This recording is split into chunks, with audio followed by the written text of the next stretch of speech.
session on understanding the tax compliance for the financial year 21-22. That is for assessment year 22-23, the year that we are filing the income tax return for. So my name is CA Shoykot Roy. I have been a part of Cleartax team for last 3.5 years.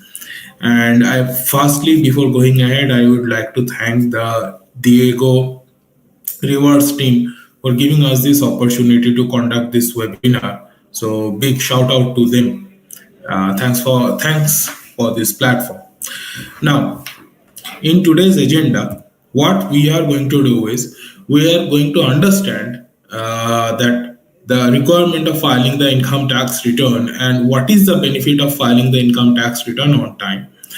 After that, we are going to look at the what will be the applicable form, income tax return form for current year's filing, and what incomes do we need to include in that income tax return forms.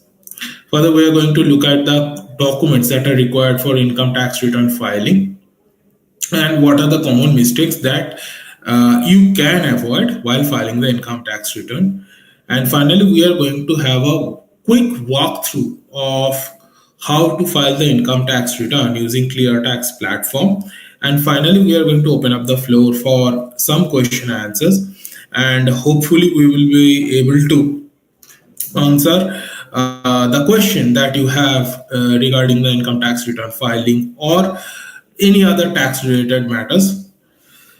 So without further ado, let's try to understand the applicability of filing the income tax return. So first and foremost, any person whose income is more than 2.5 lakh rupees in the financial year, before claiming even 1 rupee of Chapter 6A benefit, that is 80C, LIC premiums, Mediclaim premiums, etc., etc., they must file their income tax return within the due date, that is 31st of July 2022. Also, any person who is looking to get a refund of income tax that has been deducted either through payroll or before paying them any income, that person needs to file the income tax return.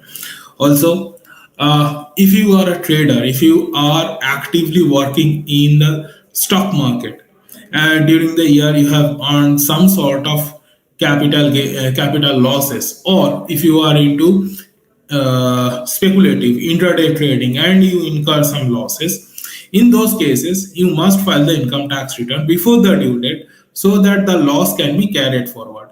Now, the loss carry forward has a very important implication, because in this year, if you earn any losses and if you are able to carry that forward in the upcoming years, if you receive any capital gains of same nature, then you will be able to set off the carry forward losses with the gains of that particular year. So carrying forward the losses does have a very important implication in the future years, and that carry forward of losses can only happen if you file the income tax return before the due date. Also, if the return is not filed within the due date, then there is a late filing fee which can extend up to 10,000 rupees. So to avoid that amount, you must file the income tax return. Also, any person who is looking to get a visa or have a foreign travel expenses more than 2 lakh rupees, or electricity bill payment during the year is more than 1 lakh rupees, or deposited 1 crore rupees or more in the current account, in that case, that person must file the income tax return. Also, if you have some foreign assets, then you must include that asset while filing your income tax return. So these are the cases, these are the broad cases wherein you must file your income tax return within the due date, that is 31st of July 2022. Now, now here I would like to bust one common myth that many people are of notion, if my income is not more than 5 lakh rupees, then there is no need for me to file the income tax return, because in any case I will not be paying any income taxes. Now, that is true if you do have an income not exceeding 5 lakh rupees a year, then you are not supposed to pay any taxes, but you are supposed to file the income tax return, because the tax waiver happens by way of giving you a credit. Now, if you indeed you are getting the credit, that needs to be informed to the government that yes, even though I am having a taxable income, I am getting a rebate. That is why my tax payable is coming to nil, and that information sharing can only happen if you file the income tax return within the due date. So even if your income is not more than 5 lakh rupees and no tax has been deducted on your income, you should file your income tax return. Moving ahead, let's try to understand what are the income tax return forms that are applicable for you. So, firstly, ITR 1. Now, ITR 1 is for resident individuals who do not have income more than 50 lakh rupees, and that person has salary income, dividend income or interest income, and income or loss from one house property. If you fulfill these criteria, then you are supposed to file ITR 1. Then comes ITR 2. Now, if your salary income or any other income for that matter is more than 50 lakh rupees, then if you have only salary income and no other income, you need to file ITR 2.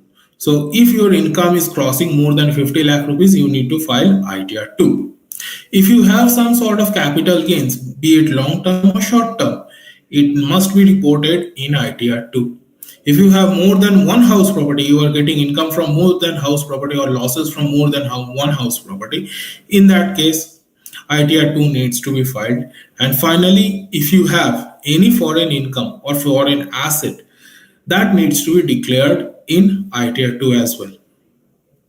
Also, if you are a director in a company or if you are holding any unlisted equity shares, say for example, if you are holding any RSUs, then also ITR 2 needs to be filed.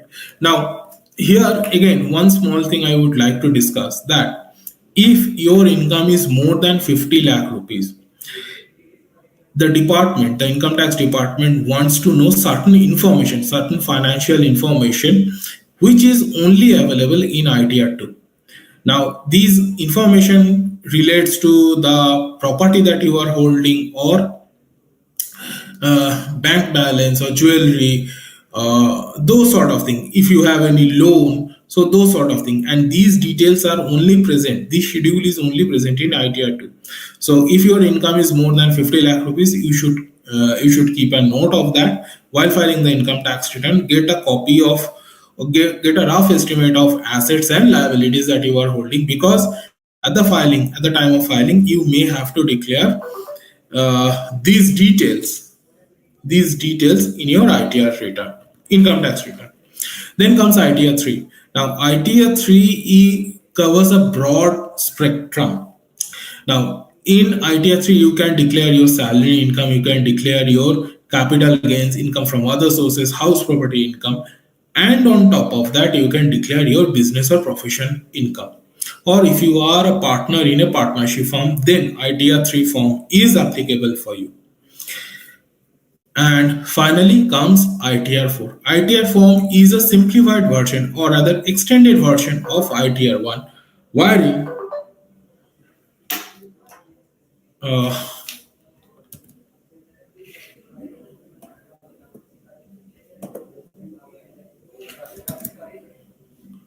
wherein ITR 4 is a simplified version of,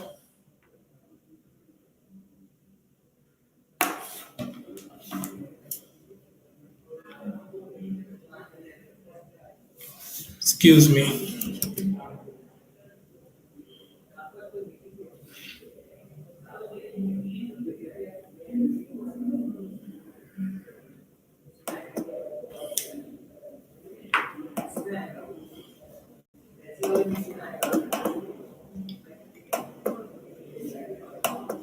am I not audible?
Goodness gracious.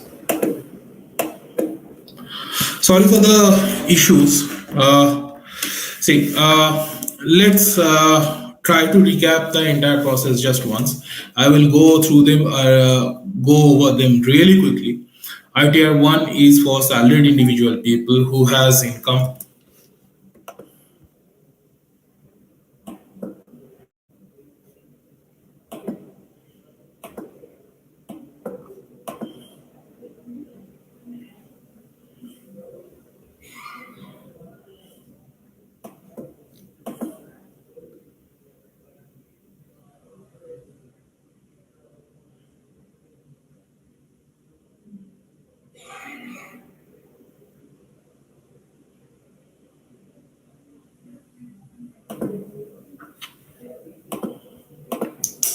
Right. So ITR 1 is for those people who have only salary income and income does not exceed 50 lakh rupees, and they have income only from house property and other sources.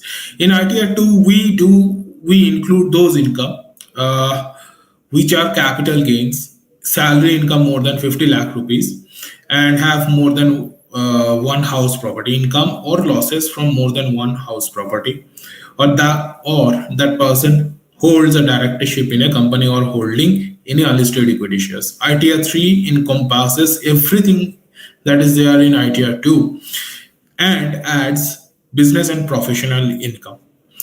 And while talking to ITR 3, let's try to discuss what constitutes business and profession. Now, many people who are actively doing trading in this share market, they may sometimes get into F&O trading, or they may get into some intraday trading, thinking that these may be some capital asset. I am dealing with derivatives and I'm dealing with shares. It's only that I'm holding them for a very less period of time, or rather very few hours, for a couple of hours maybe, for intraday trading, and I'm selling it off. So therefore, it must be treated as capital gains.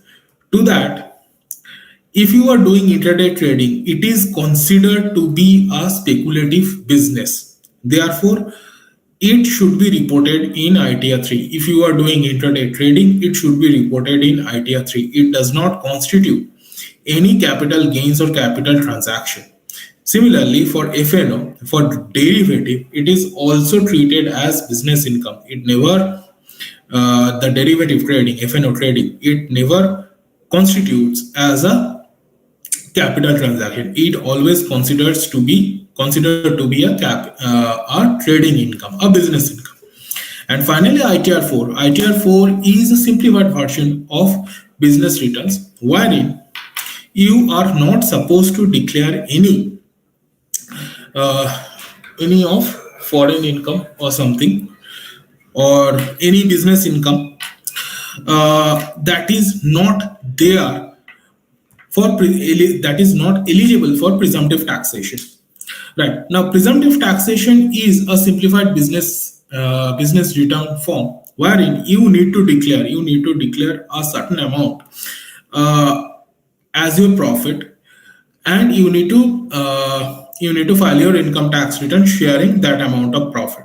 So ITR 4 may not be applicable for you, but for your knowledge purposes, we are going through ITR 4. Now, let's try to understand what are the documents that are needed for ITR filing. First and foremost, the Form 16. Form 16 is the TDS form which is issued by your employer. Now, Form 16 does have the information about your salary earning, your deductions, the taxes that you have been paying through the payroll, that sort of thing. Now, Form 16 is the fundamental document of you filing your ITR. However, apart from Form 16, there are two other documents, the two other key documents that are absolutely fundamental in income tax return filing. One is Form 26AS.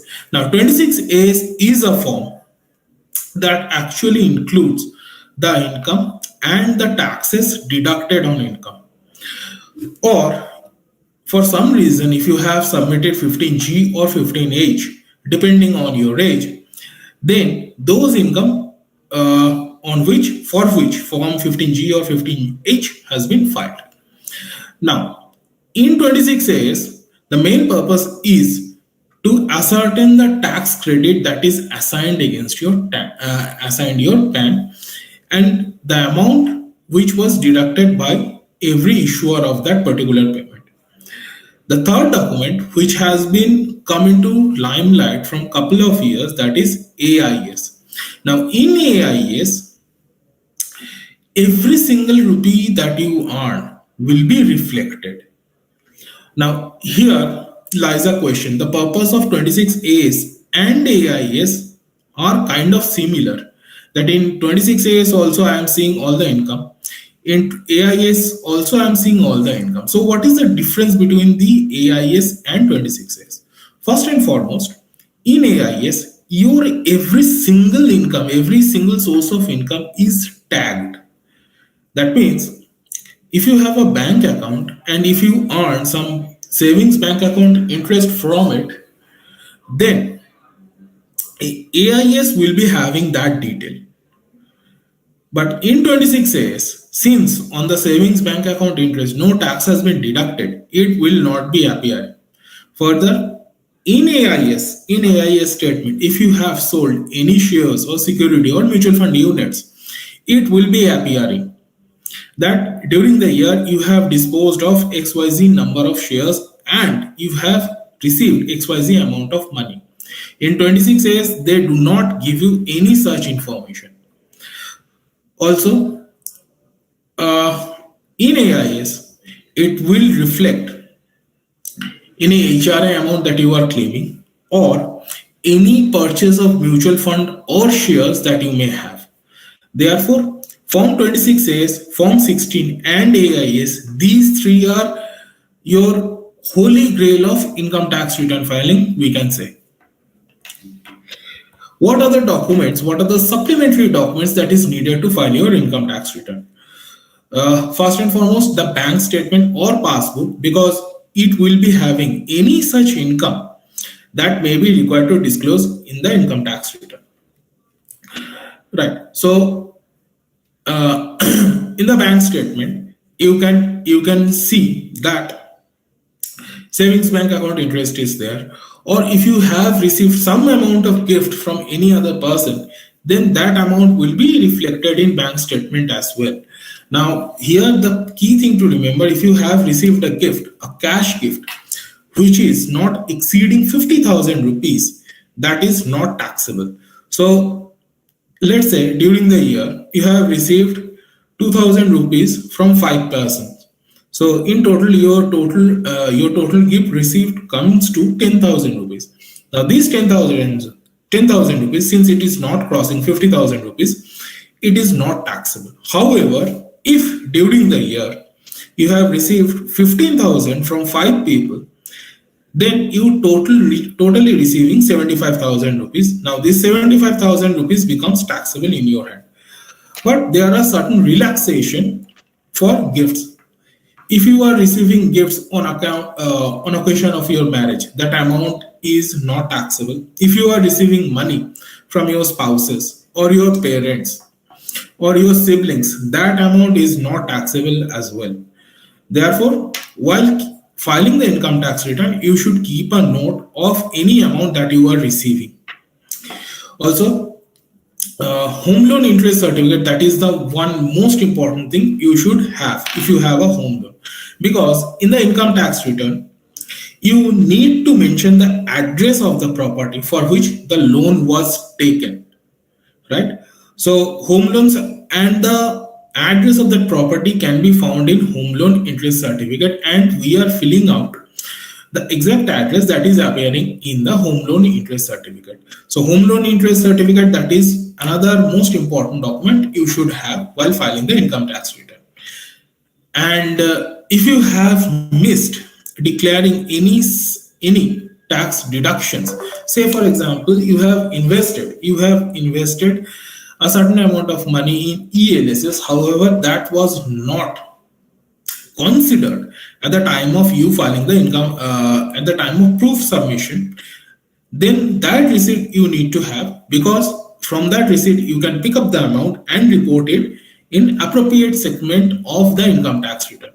Therefore, if you are failing to submit any income proofs, it can be HRA, it can be ELSS or something like that, anything which you could not submit to your HR department or payroll department, that amount can be claimed at the time of filing the income tax return. Also, capital gain statement, if you have any capital gain statement, that needs to be kept ready at the time of you filing the income tax return. Going ahead, let's understand the new tax regime, the difference between the two regimes. Now, for last couple of years, the new tax regime has been enacted, and you can choose to be taxed under any of the tax regime, be it under new tax regime or old tax regime. Now, the great thing about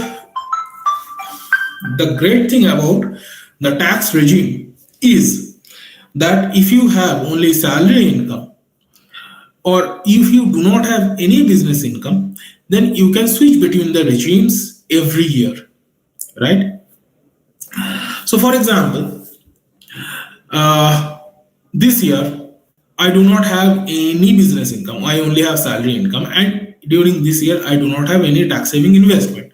So I can choose to be taxed under the new tax regime.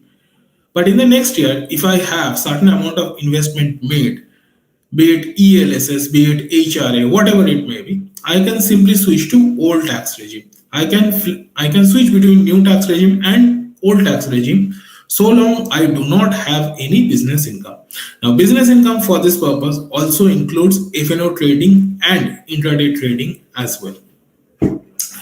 Also, there is one thing I would like to share with you, that every year you are supposed to inform your employer that you choose to be taxed under one certain regime. Say for example, at the beginning of the year, on 1st of April 2022, you let your employer know that you want to be taxed under new tax regime. Once that declaration is made, you can never switch it back to old tax regime. That switch out option will open again to you once at the time of filing the income tax return. So on 1st of April, you think that no, I will not be having any investment during the year, right? So you say to your employer that I choose to be taxed under new tax regime. However, in the middle of the year, you started to realize that you need to save up for your future, and you start investing money in certain funds which are tax saving. Now you suddenly find out that the new tax regime does not suit you. The old tax regime suits you much better. At that point of time, you cannot go back to your employer stating that I want to switch the regime. The switch of the regime will happen, but at the time of filing the income tax return.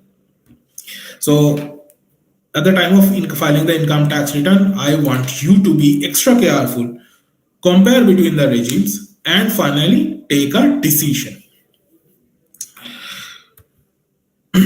Now, having understood the switching between the regimes and the tax benefits, what is the perquisite if I go for new tax regime, or what is the tax break-even point? When the new tax regime becomes beneficial for me, or when the old regime becomes beneficial for me? For that, we have created a chart for you. Let's take an example from this chart. At 10 lakh rupees of income level, if your deduction is more than 1,87,500 rupees, in that case, new tax regime will not be beneficial for you. The old tax regime will be beneficial for you, right? So 50,000 rupees is your standard deduction, and if you invest in ELSS fund or tax saving mutual funds or tax saving FDs or SSY or HRA, medical deductions, any of these things, and the total amount is more than 1,37,500 rupees, then the old tax regime will become much more beneficial for you. Right? Now, we can have a detailed understanding of this case with this following example. Right? So, as of now, let's say your salary is 10 lakh rupees under both the regimes, and your basic is 5 lakh rupees, HRA is 2 lakh, and other allowance is 3 lakh. And say, for example, you were staying in Bangalore and paying a 20,000 rupees of rent per month, which takes it 2,40,000 rupees. Excuse me. Now, under the new tax regime, you are not supposed to take any benefit of HRA. You are not supposed to get any standard deduction. You are not supposed to get any deduction for professional taxes. However, you already have made an investment in LIC, SSY, PF, etc., etc. Right? So, with that, your total HRA, the claimable HRA is coming to 1,90,000 rupees. Your standard deduction and P-tax is pushing your total salary to 7,50,000 rupees. Right? Also, you have invested heavily in LIC, ELSS, and all those things, which ultimately brings down your total taxable salary to 6,90,000 rupees limit. And at that point of time, if we look at the comparative, then the new tax regime, you are supposed to pay 78,000 rupees of taxes. However, in the old tax regime, you are supposed to pay only 37,750 rupees of taxes. Therefore, under the old tax regime, you save around 40,000 rupees more taxes. So, if I want to summarize this entire discussion in a very small nutshell, I would say that if you are investing for a long period of time in tax saving instrument, ELSS or FDs, tax saving FDs, SSY, tuition fees, home loan, etc., then in 90% of the cases, old regime will be much more beneficial for you. If you are a fresher and if you do not have any tax saving investment going on for you, then almost 90% of the cases, new regime will be beneficial for you. Now, we are at the end of our discussion of this understanding the tax filing requirements and all. Now we will be looking at how to file the income tax return using the Cleartax platform. Right. So once you open up the Cleartax platform and if you log into it, then firstly you will be taken to this page, that is the income sources. In this page, you can simply drag and drop your form 16, just like I'm doing. So there is this thing.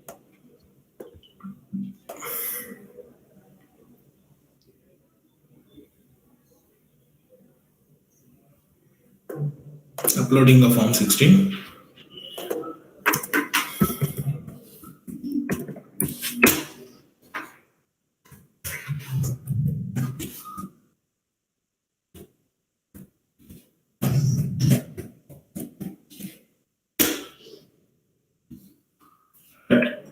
Now, once the form 16 is uploaded successfully, you will get this message that the form 16 has been read perfectly.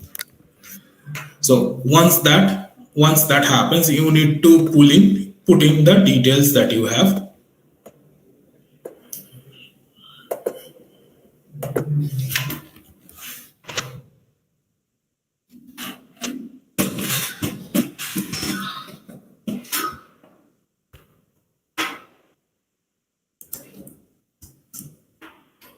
So from here, you can input the details that you have. Also, once you input the details, you can simply get to the next page wherein you need to input the address. Or in Cleartax, we do have this option to pre-fill the entire details. All you have to do is you need to give your PAN details and date of birth and request for Aadhaar OTP. Once it is successfully generated, the details will be pulled from the income tax portal and replicated in appropriate segments of the Cleartax portal.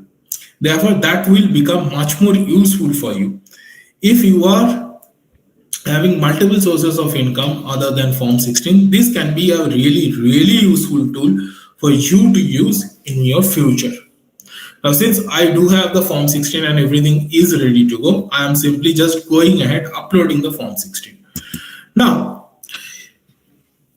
at the time of filing the income tax return, many people face this dilemma that during the year I have made a XYZ amount of investment.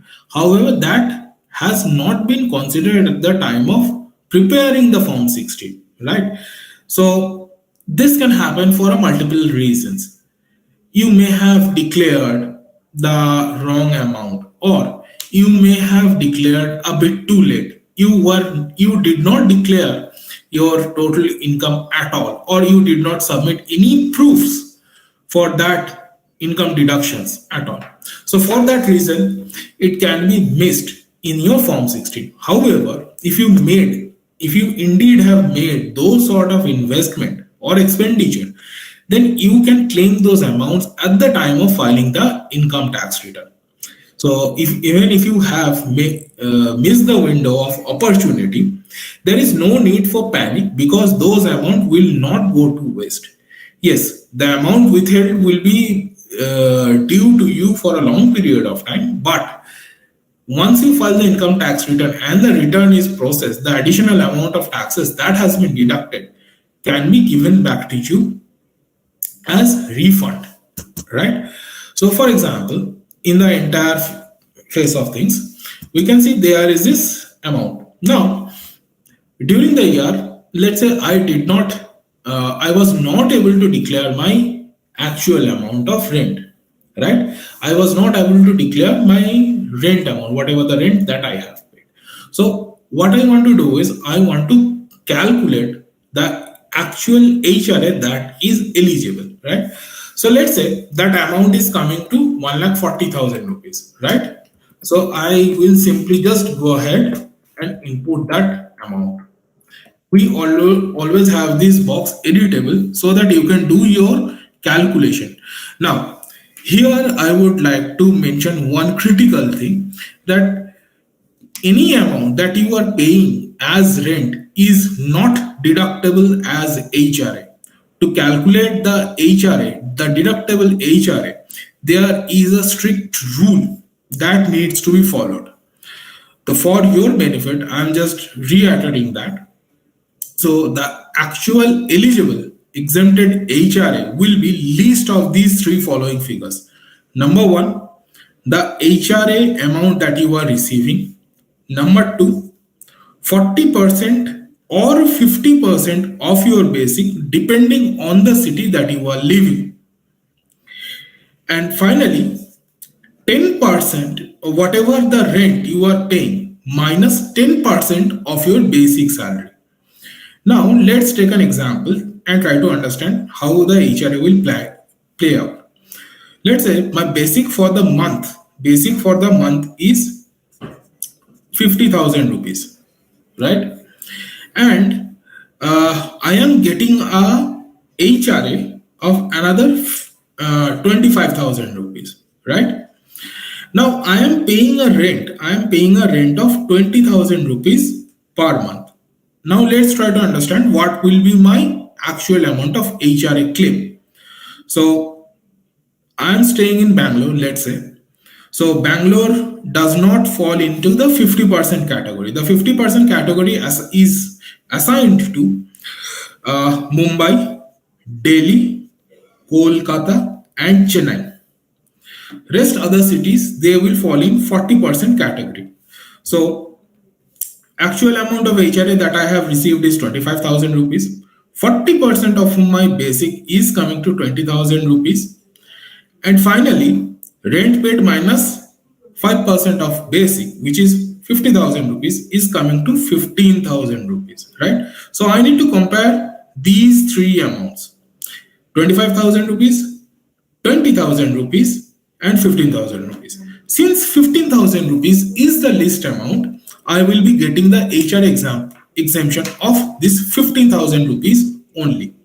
So based on that, I will simply just go ahead and calculate what will be my HR exemption. All right. So once you upload the form 16, just check whether every detail is captured or not. Or if you feel some details are not captured properly, you can do the double calculation on your own and you come to appropriate page. Now, once you upload your form 16, it's pretty simple. In the other income page, dig out the savings bank account interest that you have, total it up, and report it as interest coming from savings bank account. Let's say it is coming to 25,000 rupees, right? I'm simply going ahead and inputting 25,000 rupees, right?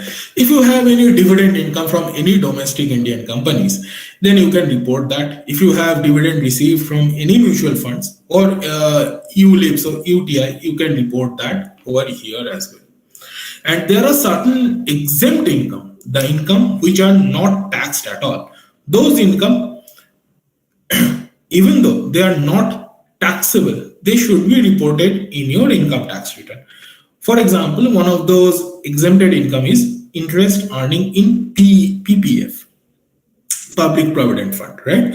So you can simply add PPF interest income, say it is coming to 15,000 rupees again, right? Simply save and move ahead. Now during the year, you may have some home loan going on, right? Now here again, couple of things to remember. If you do have a home loan, you can claim the home loan interest once the house is complete and ready to move in, right? So till the time it gets completed, you cannot claim the interest component in your income tax return. However, when the house is completed, you can take advantage of the interest that you have paid during the construction period. How? So, for example, for 3 years the house was under construction, and for every year you have been paying 1 lakh rupees of interest. So for 3 years you have total paid 3 lakh rupees, right? Now once the house is completed, you are paying an interest for the year is 1,20,000 rupees, right? So in the year of completion, in the year of moving, you are going to claim 1,20,000 rupees, and the accumulated 3 lakh rupees you can claim in 5 equal installment when the house is completed. So 3 lakh rupees I have already accumulated. For 5 equal installment, the amount would come to 60,000 rupees. So in this year, I will be claiming 1,80,000 rupees, right? Let's say in the future year, your total interest is coming to 1,30,000 rupees, right? On that 1,30,000 rupees, you can add another 60,000 rupees and claim 1,90,000 rupees. Now, the point to remember is there is this overall capping on the home loan interest component, right? The home loan interest for self-occupied house property cannot go beyond 2 lakh rupees each year. Therefore, whatever amount of interest you are claiming, be it current year interest or the accumulated previous construction year's interest, those two combined cannot be more than 2 lakh rupees every year for self-occupied house property, right? So how you can do that? Simply add the house property details. You need to select what sort of house property do you have, whether it is a self-occupied house property or let-out house property. So you select self-occupied house property, the amount of interest that you have paid for the current year, just put the amount, say 1,20,000 rupees I have, right? So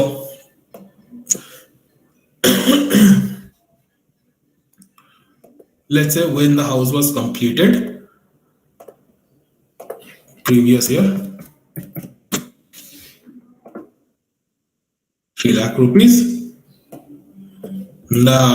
You need to put the address. So if you are staying in the same place, you can simply click it and you can save it.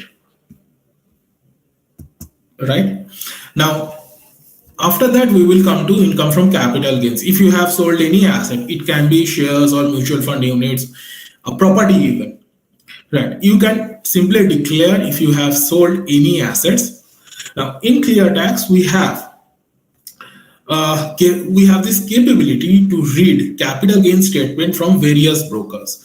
We support ICICI Direct, we support Zerodha, Paytm Money, CAMS, KFintech. So these brokers, whatever the statement these brokers issued for capital gain calculation, we can simply just go ahead and read it. So if you have one of those share brokers, say for example, if you have Zerodha, right, you can simply download the tax P&L statement from Zerodha, directly upload the file over here by selecting the appropriate provider. So Zerodha, simply drag and drop, and you can proceed to upload the capital gain statement, right? And finally, we will come to the business profession page, wherein we can go ahead and declare professional income or intraday trading or something like that. Moving on, going to the deduction page. Now again, deduction, if you have missed the window of opportunity to declare certain tax saving investment, so you can simply just go ahead and click it over here, and you can input the exact amount that you have made an investment on during this year. So let's say during this year, apart from the PF contribution, I have made another 50,000 rupees in tax saving FDs. So I will simply add 50,000 rupees on top of the amount of PF that was already deducted. And it's that easy. And you remember 80 TTA, the savings bank account interest, that will also be carried forward to this, even though it will show the amount you have inputted, but your deduction will be limited to 10,000 rupees, right? And if you have any charitable donation, say for example, in the last couple of years, we have been donating in multiple COVID related funds, right? We may have been donating to oxygen cylinders or concentrators and all those items, and those charitable organizations give you the receipt. Now if you have those receipt for the financial year 21-22, you can simply add them over here. Now from here you can simply select whatever the organization that is applicable. You can put in the name of that organization, whatever the amount you have donated. Please make sure you have donated using digital mode or check, not cash. So whatever amount you have paid, that amount, the PAN of the receipt, the charitable organization, sorry. So if they are registered under Section 80G of Income Tax Act, they will be having PAN number and 80G certification. So in that receipt, you need to look for the PAN and 80G certification number. If they have it, you can simply just go ahead and put it, right? And in there, it will say how much donation is tax exempted. So for most of the organization, it is 50% without any limit. So if you are investing, let's say 10,000 rupees, you can at max claim a benefit of 5,000 rupees.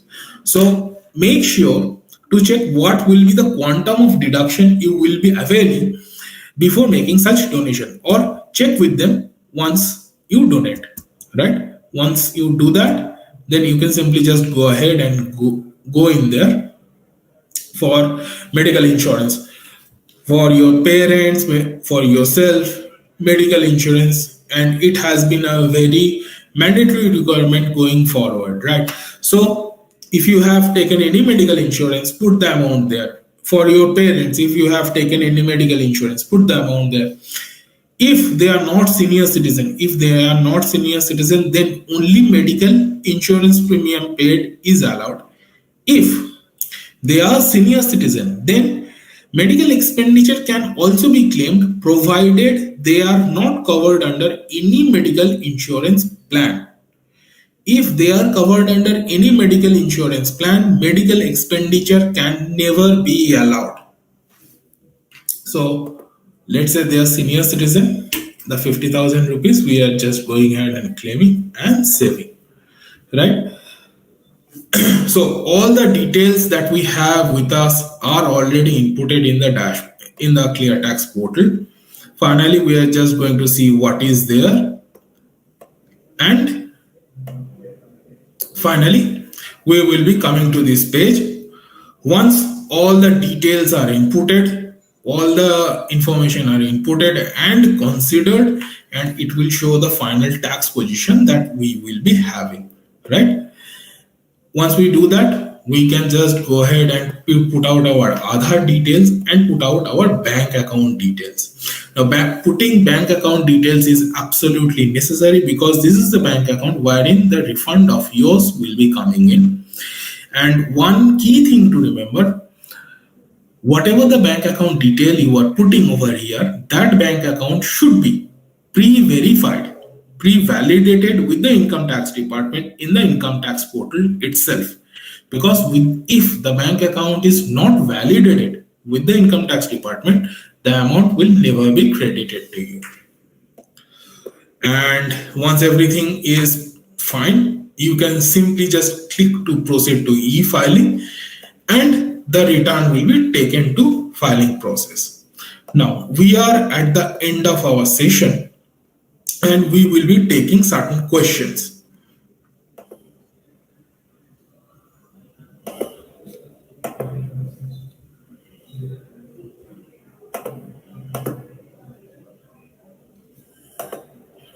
Let's look at the questions.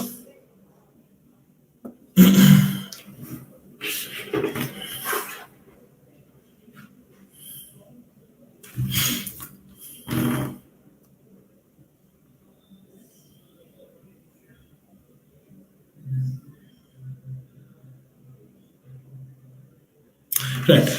So there is this question of where can we put school fees. Now the school fee is deductible under ATC. The ATC has a combined limit of 1.5 lakh rupees of deduction. So you can put the tuition fees or the school fees under ATC.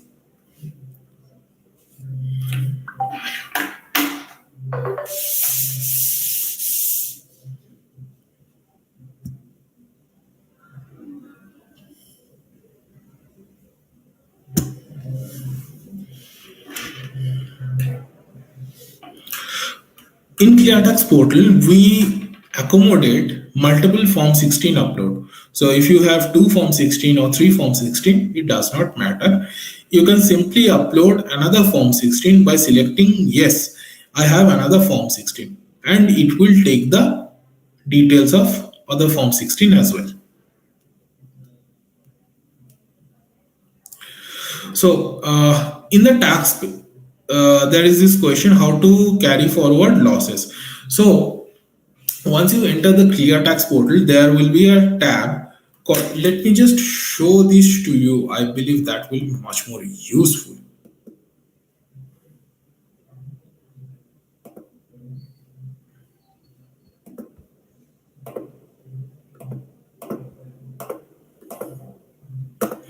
Now, once you go to this tax paid page,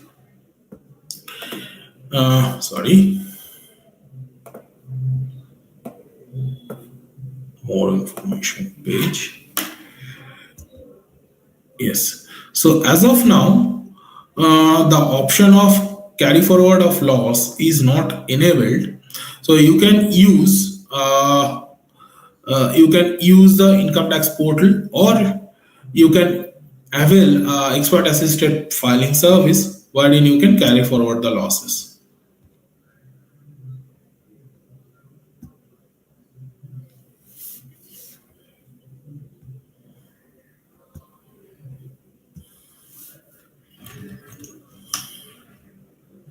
Well, Rohit is saying that can I claim HRA if I have self-occupied house property? Well, you can claim HRA and self-occupied house property. So this is a very prevalent question for many of you, wherein you are coming to a different city for employment purposes other than your hometown, and you have purchased a house property in your hometown. In that case, the property that was purchased in your hometown, your parents live, or your in-laws live, whatever. So in that case, yes, you can claim both HRA as well as home loan interest and principal component. Definitely.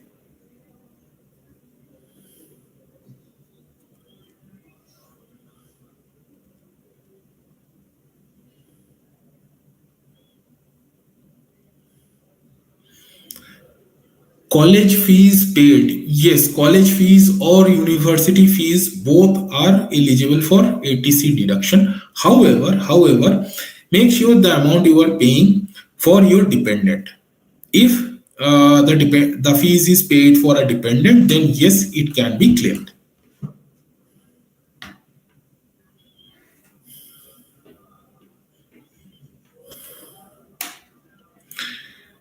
Capital gains on foreign shares or foreign RSU can be shown as capital gains. In Cleartax, we do have this option to show RSU sell and RSU sell. So you can simply click over there, you can click it and declare the RSUs, whatever the RSUs you have made, sold during the year. And you must declare whatever the remaining RSUs you are holding in Schedule FA. Now, these two things you must be keeping in mind. Also, if you have received a dividend from foreign shares, that also needs to be declared. That also needs to be declared as income from other sources. And if you have paid taxes, which you certainly have, then the foreign tax credit claim for it must be claimed by filing Form 67. The Form 67 has to be filed before the due date of filing the income tax return and before filing the income tax return. And in Form 67, you need to attach the tax paid document or tax withheld document.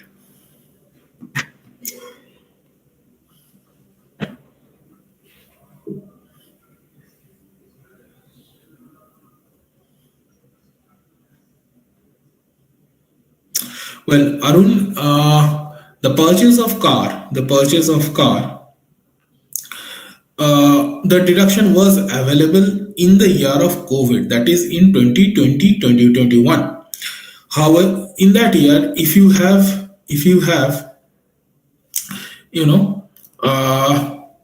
not claimed LTA, then you could have claimed the purchase of car, whatever the benefit is there as LTA. But it is not active from last year onwards. Therefore, there is no benefit for you when you purchase a new car. If you purchase a EV though, and if you have taken a loan to purchase that EV, you could have claimed the interest as deduction under section 80 EEB. In Cleartax portal, we do support upload of multiple Form 16. So if you have two Form 16, that will not be any issue. There will not be any issues. Well, Kanish, there is no section to claim car loan until and unless it is a EV, electric vehicle. If it is a EV, then you can certainly go ahead and claim it under 80 EEB.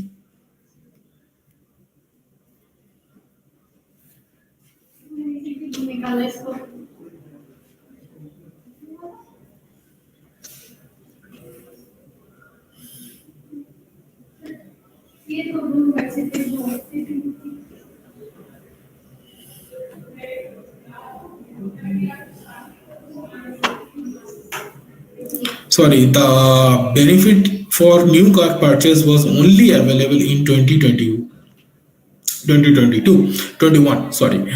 So if you have missed this claim, you cannot claim it in this year.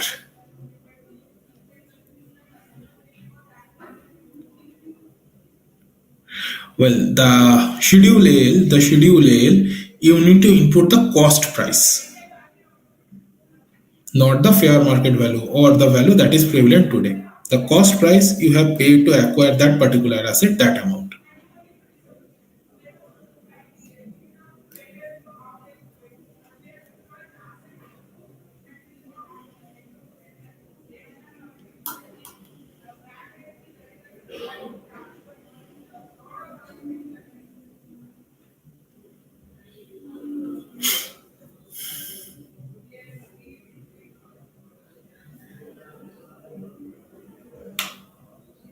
Right, we are coming to a close to our session. In a couple of minutes, we will be closing out our session. If you have any question, please just go ahead and ask them.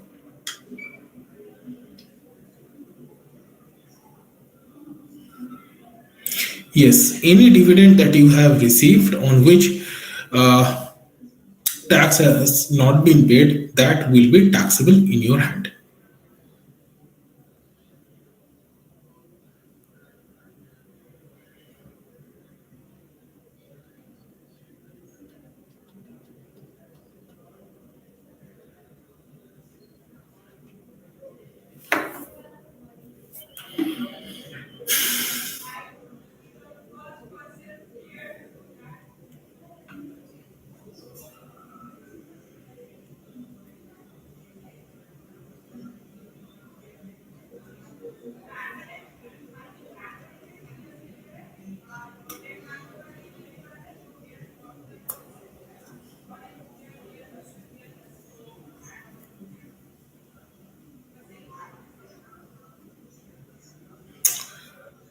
Well, Movin, if you did not sell any equities, then there is no capital gain that is arising, right? So capital gains only arise if you dispose of any asset.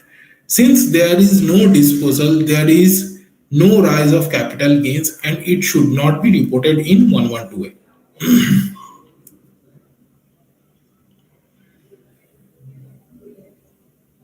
Yes, interest on loan taken from LIC Housing Finance can be used for tax deduction, but the loan must be taken for construction or purchase of a house or flat.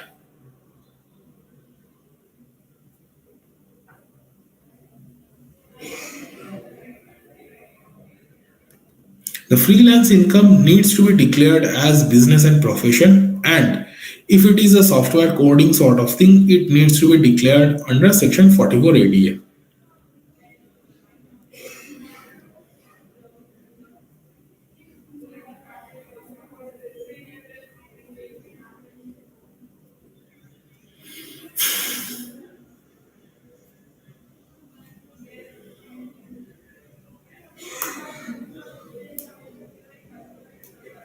Right. So we are at the end of our session. I would like to thank the Diego Rewards team once again for providing us such a wonderful platform wherein we can share our findings and our expertise with you guys so that you can file your income tax return in no time and could be fully tax compliant. Thank you for joining us. It's been a pleasure talking to you and have a good day. Bye bye.